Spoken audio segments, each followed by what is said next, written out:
దివ్యక్షేత్రం ఇవన్నీ కూడా ఈ కార్వేట్ నగర్లో ఉన్నాయి.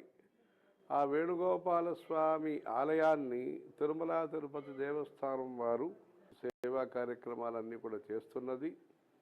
వీటిలో ఈ వేణుగోపాల స్వామి కార్వేట్ నగర్ దేవస్థానం అనేది ప్రాచీనమైన క్షేత్రము.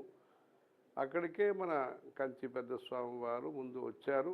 వచ్చి తర్వాత ఈ కోనేరు పక్కన పర్ణశాల చేయమని చెప్పారు.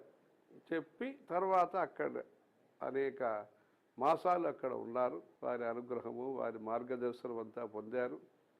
అందుకని ఆ దివ్యక్షేత్రం యొక్క ఆ శోభని వారి నివాసం చేత పెంచటమైంది, లోక విఖ్యాతం చేయటమైంది. ఎండాకాలం ఆ సమయంలో చల్లగా ఉండటానికి ఈ తెప్పోత్సవం అనేది అనేక దివ్యక్షేత్రంలో చేస్తున్నారు. సంగీత వాద్యాలతో సహా ఆ ఉత్సవం నడిపించటం అనేది మన ఆచారంలో ఉన్నది.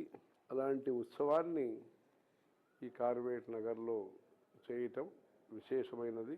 ఈ ఉత్సవం ద్వారా అందరి మనస్సులో కూడా ఉష్ణం ఏదైతే ఉన్నదో, తాపం ఏముంటుందో, సంకటాలు ఏముంటాయో ఇవన్నీ కూడా తొలగి నశింపజేసి అందరికీ ఆనందము, అందరికీ సంతృప్తి, అందరికీ కూడా ప్రశాంతత కలగటానికి ఈ తెప్పోత్సవం అందరికీ కూడా అలాంటి అనుకూలాన్ని ఇస్తుందని, భగవంతుని కృప అందరికీ ఉండాలని ప్రార్థిస్తున్నాము.